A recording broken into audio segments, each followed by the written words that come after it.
DreamWorks' The Bad Guys has been called a breath of fresh air for the studio. Filled with great characters, fun action, and spectacular animation, there's a lot to love about The Bad Guys. It's safe to say that we wouldn't mind seeing this gang again, and that's certainly a possibility. DreamWorks is known for its film franchises as well as its TV shows, and there are plenty of plots from The Bad Guys graphic novels to choose from too, so there's a pretty good chance that we could get a follow-up. So we have to wonder, what sort of plots could we expect from a Bad Guys sequel? I'm Caleb with Wicked Binge, and this is The Bad Guys Sequel Ideas.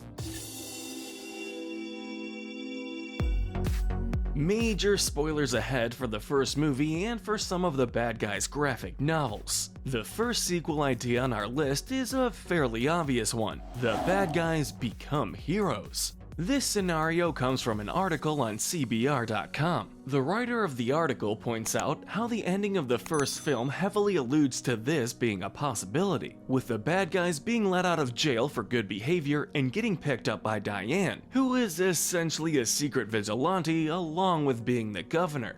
Ready to get to work? The writer of the article also points out that, given the bad guys have a deep knowledge of how criminals think, they'd likely be the perfect squad to help solve what the cops can't. Given that its two main heists were highlights of the first film, we would love to see these guys pull counter heists for good. After all, they have the skills, so why waste them? Furthermore, you could make the heist even bigger in a sequel. The first film takes place in LA, but imagine the bad guys going to a place like New York, Las Vegas, or even somewhere in Europe. You could also involve more characters, whether they be allies or enemies. And speaking of which, seeing the bad guys face off against badder bad guys could be just as exciting to see. Dealing with a more dangerous gang could certainly raise the stakes and make for some interesting parallels. Just imagine Wolf going head to head with another leader who's just as clever, or Snake dealing with someone just as sneaky. There's also the possibility of this badder gang having history with the bad guys and thus seeing the now good guys as sellouts, making the conflict all the more personal. Overall, we have to say that we absolutely love this idea, as it not only has plenty of potential, but it also just seems like a lot of fun. For a similar idea, we turn to the graphic novels to find this little plot. The bad guys join the International League of Heroes. Yes, you heard that right. In the books, the bad guys not only become heroes, but secret agents as well through the International League of Heroes. Given how much the two genres overlap, it wouldn't be too much of a stretch to see this heist genre spoof also become part spy movie spoof, even if the latter genre is a bit overdone. The great thing about this idea is that the filmmakers would have to add in new animal characters, making for a fun mix of new designs and personalities for the cast. If they were to include characters from the books, this potential sequel could include characters like Agent Kitty Cat, who is a martial artist that uses katanas, Agent Hogwild, who is a motorcyclist along with being an agent, and Agent Doom, a hacker and biochemist with a bit of an emo attitude. While yes, a spy plot would be a bit cliche and perhaps a bit too much like Despicable Me 2 with its whole side plot, it would still probably make for a good time. So we have to say that we like this idea. Moving on to the opposite side of the spectrum, where the bad guys go bad again. This is another idea from the CBR.com article, and the writer lists a couple of different ways this idea could go down. The first option is pretty straightforward. Being bad is more fun, and as Wolf says, going good won't guarantee acceptance, so they decide to go back to bad. As the article writer says, this could be a statement against their haters, while also giving the film a chance to introduce new cops and other hunters, both animal and human, to track and bring them down. While we're sure that this idea would be fun enough, we don't really like the fact that it would essentially undercut one of the first film's main messages. To do good not just because it's right or because you'll get rewarded, but because it just feels good to. We also can't imagine Wolf wanting to go bad again after making it clear that he was tired of being feared and hated. Well, I'm tired of being scary. I'm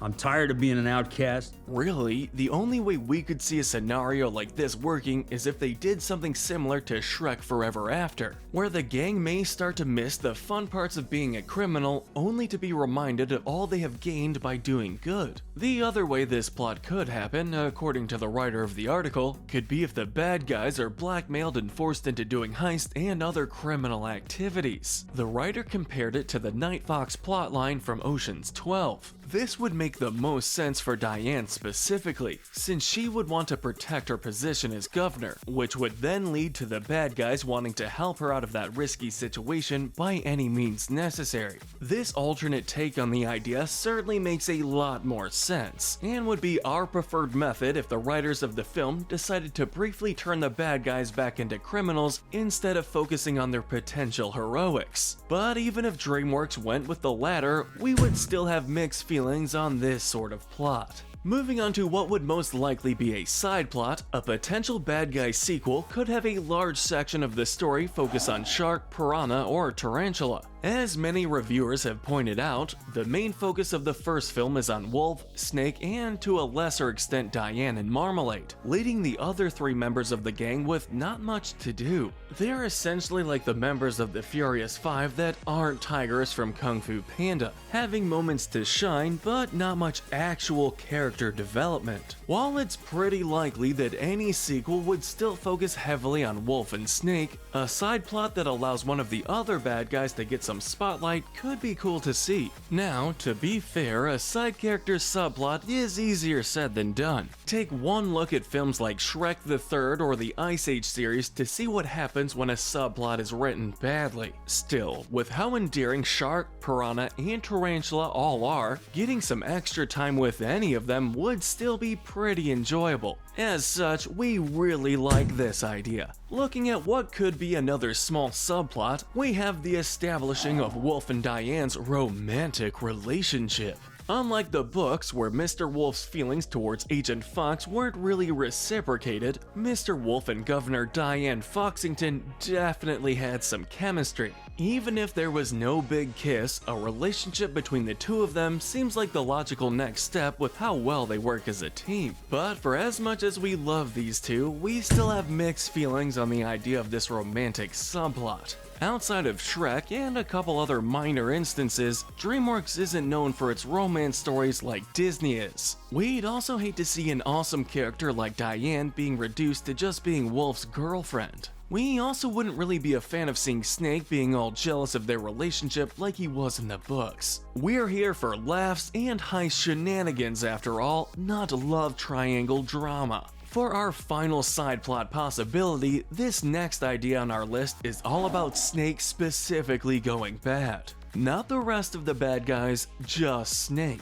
Turning to the bad guys' graphic novels, we see that the book version of Mr. Snake took a lot longer to start going good, frequently relapsing into bad guy tendencies and not believing that he could be good. We even see in book number 11, Dawn of the Underlord, that Snake ends up getting temporarily corrupted by supernatural means, leading to him wanting to corrupt the other members of the gang. Yeah, the books are much more wild than the movie was. Still, putting the corruption arc stuff aside, we could potentially still see this plotline happening. After all, Snake was the one who had the hardest time believing that the bad guys could go good, and if the sequel film's big bad had the ability to get under Snake's skin and pick at his insecurities, or if they could drive a wedge between him and Wolf, it's likely that Snake would struggle a lot and probably fall back into his old habits, leading to his friends to try and bring him back to the good side. We were more than just scary villains. They loved us. The downside of this idea is that it could not only undercut Snake's arc from the first film, but it could also feel repetitive.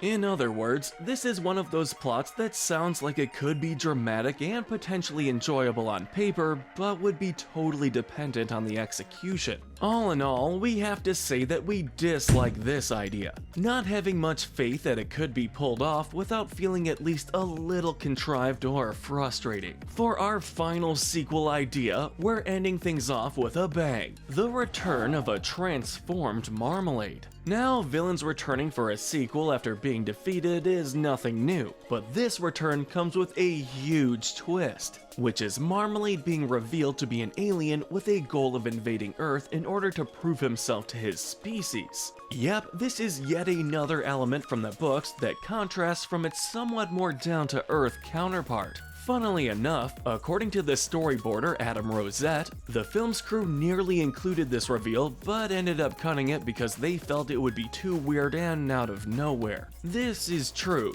but if they had an entire film to develop an alien invasion plotline, instead of having it be a surprise twist, it could work. On the other hand, as fun as seeing the bad guys battling aliens up in space could be, we'd hate for a dense plotline to take away from the elements that made the first film so enjoyable, that being the characters and their development. This is another idea we have mixed feelings on, as it really would depend on the execution. But whether we get a whole ton of aliens in the next bad guys or just one, we're sure that we haven't seen the last of Professor Marmalade. But let us know in the comments section what you guys think and what ideas you would want to see in a Bad Guys sequel. And hey, tell us what we should cover next. Remember to hit that notification bell and binge more of our videos. But most importantly, stay wicked.